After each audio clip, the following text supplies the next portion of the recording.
আসসালামু আলাইকুম, আমি মিতু। বাংলাদেশি ব্লগার মিতু চ্যানেলের আরও একটি নতুন ব্লগ দেখার জন্য আপনাদের সবাইকে আমন্ত্রণ জানাচ্ছি। যে যেখান থেকে আমার ভিডিওটি দেখছেন, আশা করি সবাই ভালো আছেন।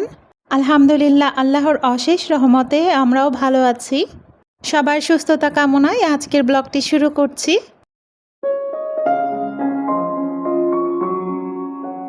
তো সকালবেলা ঘুম থেকে উঠেই প্রথমে কিন্তু বিছানা গুছিয়ে নিচ্ছি। বিছানা গোছানো বলতে আজকে বিছানার বেডশিটটা কিন্তু চেঞ্জ করে নিয়েছি। আজকের দিনটা ছিল আমার কাছে খুবই স্পেশাল একটা দিন। এই ভিডিওটা ছিল গত 4 তারিখের। আজকের দিনটা কেন স্পেশাল সেটা আপনাদেরকে একটু পরেই বলছি। তার আগে বলে নিই, আজকে কিন্তু আমি আমার এবং আমার পরিবারের ঈদের শপিং দেখাবো। আর এই তো বিছানা গোছানোর পরে আমি গাছে পানি দিয়ে দিচ্ছি। আর আমার অনেক আপুরাই আমাকে জিজ্ঞাসা করেছেন এই স্ট্যান্ডটার দাম কত ছিল। তো আমি সবার জানার সুবিধার্থে বলে দিচ্ছি, এই স্ট্যান্ডটার দাম 600 টাকা নিয়েছিল। আর এই তো আমার ঈদের শপিং নিয়ে আমি হাজির হয়ে গিয়েছি। আমি কি কি কেনাকাটা করেছি সেগুলোই কিন্তু শেয়ার করব। তার আগে আপনাদের কাছে একটা লাইক চেয়ে নিচ্ছি। একটা লাইক দিয়ে সম্পূর্ণ ভিডিওটি দেখে নেবেন, আশা করি ভালোই লাগবে। আর ভিডিওটি ভালো লাগলে অবশ্যই আমার চ্যানেলটিকে সাবস্ক্রাইব করতে ভুলবেন না। আর এখন যে ড্রেসটা বের করছি এটা কিন্তু আমার ঈদের ড্রেস, তবে এটা ঈদের মেন ড্রেস না, আরও 2টা ড্রেস কেনা হয়েছে। এই কটনের ড্রেসটা আমি কিনেছি যেন ঈদের দিনে সকালবেলা পরে কাজ করতে পারি। আর কটনের ড্রেসগুলো পরে কিন্তু খুবই কমফোর্টেবল হয়। ড্রেসের কালারটা ওইভাবে কিন্তু বোঝা যাচ্ছে না ক্যামেরায়, বাস্তবে কালারটা আরও সুন্দর। আর এই ড্রেসটার সাথে ব্লু কালারের ওড়না এবং সালোয়ার আছে। তো এই ড্রেসটা কিন্তু আমার কাছে খুবই ভালো লেগেছে। অরেঞ্জ আর ব্লু এর কম্বিনেশনটা আমার কাছে সবসময়ই ভালো লাগে। এরপরে যে ড্রেসটা দেখাবো সেটা হচ্ছে একটা জর্জেটের গাউন, তবে সময় স্বল্পতার কারণে আর এটার সাথে ম্যাচিং করে ওড়না আর সালোয়ার কেনা হয়নি, পরে সময় করে কিনে নিব। এই কালারটাও ওইভাবে ক্যামেরায় বোঝা যাচ্ছে না, এটা আসলে ওয়াইন কালার। কালারটা কিন্তু বেশ সুন্দর, আর কাপড়ের কোয়ালিটিটাও কিন্তু বেশ ভালো ছিল। আর এরপরে কিন্তু আপনাদেরকে দেখাবো আমার ঈদের মেন ড্রেস। ব্ল্যাক কালারের এই ড্রেসটাই কিন্তু আমার ঈদের মেন ড্রেস। অনেক দিন পর এক দেখায় পছন্দ হওয়ার মতো একটা ড্রেস কিনেছি। বেশ অনেক দিন ধরে কিন্তু আমি যে ড্রেসই কিনেছি সেটা কিন্তু এক দেখায় পছন্দ হওয়ার মতো পছন্দ আর হয় না। আগে এই জিনিসটা হতো, এক দেখায় কিছু কিছু ড্রেস পছন্দ হয়ে যেত। তো এইবার আমি কিন্তু সেই রকম একটা ফিল করেছি যে এক দেখাই পছন্দ হয়ে গেছে। এই ড্রেসটা দেখার পরে আমি কিন্তু আর কোনো ড্রেসই দেখিনি, এটা নিয়ে নিয়েছি। আমার কাছে খুবই ভালো লেগেছে। ক্যামেরায় কিন্তু ঠিক মতো বোঝা যাচ্ছে না ড্রেসের ডিজাইনটা, হয়তো বা ক্যামেরাটা ঠিক পজিশনে রাখা হয়নি, এজন্য কিন্তু ওইভাবে বোঝা যাচ্ছে না। তবে যতটুকুই বোঝা যাচ্ছে আপনারা কিন্তু আমাকে জানাতে ভুলবেন না ড্রেসটা কেমন হয়েছে। আসলে বিভিন্ন রকম ড্রেস কেনা হয় ঠিকই, তবে ওইভাবে কিন্তু পরা হয় না। বাইরে যেহেতু বোরখা ইউজ করা হয় সেজন্য কিন্তু তেমন একটা বাইরের ড্রেসগুলো পরা হয় না।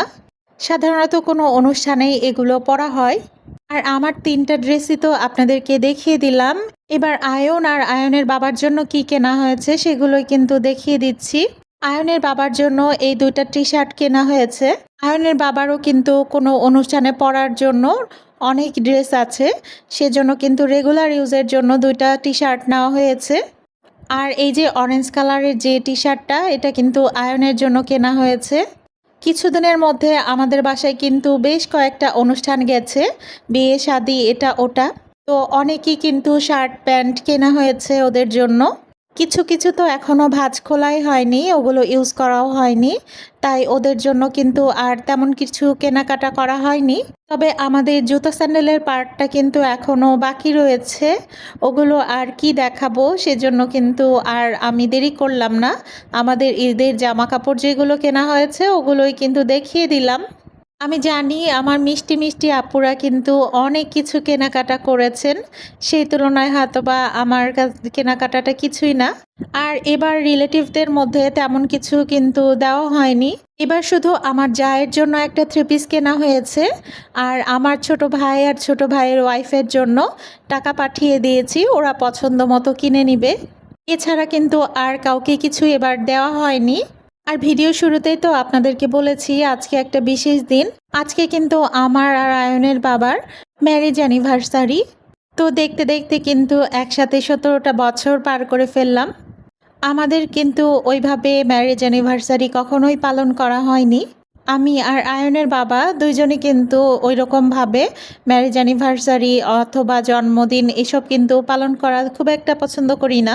যদিও আয়নের বাবাকে অ্যানিভার্সারি উপলক্ষে আজকে যে টি শার্টগুলো দেখালাম ওর মধ্যে একটা আমি কিনে দিয়েছি।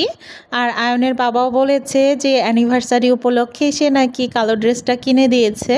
তো যাই হোক, ঈদের সময় না হলে হয়তো বা এগুলো দেওয়া হতো না। আমাদের অ্যানিভার্সারি উপলক্ষে আমরা তেমন কোনো উপহারও দেই না, আবার বেশি কিছু আয়োজন করা সেগুলো কিন্তু করা হয় না। আমি আয়নের বাবার পছন্দের কিছু খাবার রান্না করি, এইভাবে কিন্তু কেটে যায় আমাদের অ্যানিভার্সারির দিনটা।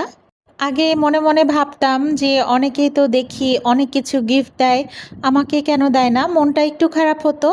তবে যখন আমি বুঝতে শিখেছি আসলে এই সব কিছুই লোক দেখানো, তখন কিন্তু ওই জিনিসগুলো আর আমার মনে ইফেক্ট করে না। কিছুদিন আগের ঘটে যাওয়া একটা ঘটনা বলি। আপনারা সবাই হয়তোবা শুনেছেন, কিছুদিন আগে ইকরা আপু কিন্তু মারা গেছেন। আর তাদের ব্লগগুলো তো সবাই দেখেছেন, মোটামুটি দেখে মনে হয়েছে আসলে এরা কিন্তু পারফেক্ট কাপল, এদের মধ্যে কিন্তু অনেক ভালোবাসা আছে। তবে এই ঘটনাটা ঘটার পরে কিন্তু আপনারা ঠিকই বুঝতে পেরেছেন আসলে ভিতরে কি ছিল। বাইরে একরকম দেখাতো, ভেতরে আরেক রকম ঘটনা। অনেক আপুরা ভাবিরা এসে গল্প করতো, অ্যানিভার্সারিতে আপনার ভাইয়া আমাকে এটা দিয়েছে ওটা দিয়েছে, তখন একটু যাই হোক মন খারাপ হতো। পরে কিন্তু আর সেই বিষয়গুলো নিয়ে মন খারাপ হয় না, কারণ আমিও কিন্তু দেখানোর জন্য করতে পারতাম, আপনাদের ভাইয়াকে কিন্তু বলতে পারতাম যে আমার জন্য ফুল নিয়ে আসবা, উপহার নিয়ে আসবা, আর নিয়ে আসতে বললে অবশ্যই নিয়ে আসতো। তখন কিন্তু আপনাদেরকে আমি এসে ক্যামেরার সামনে দেখাতে পারতাম, বলতে পারতাম এটা উপহার দিয়েছে ওটা উপহার দিয়েছে। সেটা দেখে আপনাদেরও মনের মধ্যে খারাপ লাগা কাজ করতো, যাদের হাজব্যান্ড কিছু উপহার দেয় না তাদের কিন্তু অবশ্যই খারাপ লাগতো। তো আমার কাছে সবচেয়ে বেশি যেটা মনে হয় সেটা হলো উপহার দেওয়ার চেয়ে ভালো জীবনসঙ্গী হয়ে বেঁচে থাকাটা কিন্তু অনেক বড় বেশি দরকার। আয়নের বাবা কখনো কিন্তু আমাকে অবহেলা করে না, অথবা জেনে বুঝে কখনোই কিন্তু কষ্ট দেয় না। একজন ভালো জীবনসঙ্গী পাওয়া কিন্তু জীবনের সবচেয়ে বড় উপহার, এর চেয়ে বড় উপহার কিন্তু আর নেই। তো যে আপুরা হাজব্যান্ডের কাছ থেকে তেমন কোনো উপহার পান না, সেটা নিয়ে মন খারাপ করেন, আমি আজকে থেকে বলবো আজকে থেকে একদমই মন খারাপ করবেন না। শুধু আল্লাহর কাছে শুকরিয়া আদায় করবেন যতটুকু আছেন ভালো আছেন। একজন পুরুষ মানুষ যে কত কষ্ট করে আয় রোজগার করে আর সে টাকা দিয়ে কিন্তু আমাদের খাওয়া পড়ার ব্যবস্থা করে, সেটা শুধুমাত্র একটা পুরুষই জানে। তাই স্ত্রী হিসেবে আপনারও কিন্তু দায়িত্ব আছে তার সব কিছু বোঝা। আজকে আমাদের অ্যানিভার্সারি উপলক্ষে সামান্য কিছু আয়োজন করেছিলাম। আজকে কিন্তু আমি আয়নের বাবার পছন্দ মতো কিছু খাবার তৈরি করেছিলাম। আজকে বানিয়েছিলাম সাবুদানার ডেজার্ট, হালিম, বুন্দিয়া, শর্মা, পেঁয়াজু আর চিকেন ফ্রাই।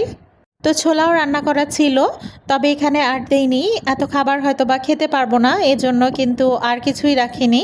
আজকে অন্যান্য কথা বলতে বলতে ভিডিও রিলেটেড কথাই কিন্তু তেমন একটা বলা হয়নি।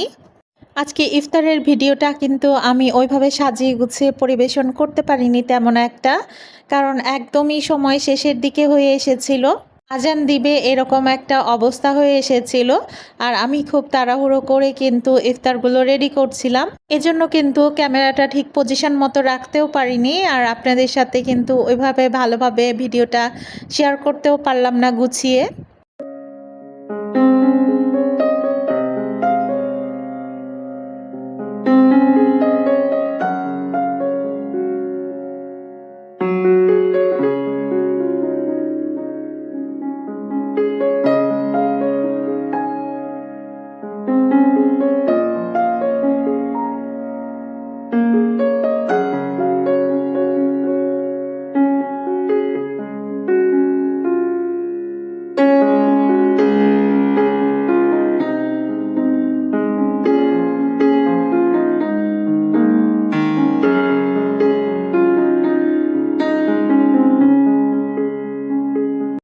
এর মধ্যে কিন্তু আমি সব কিছুই রেডি করে নিয়েছি।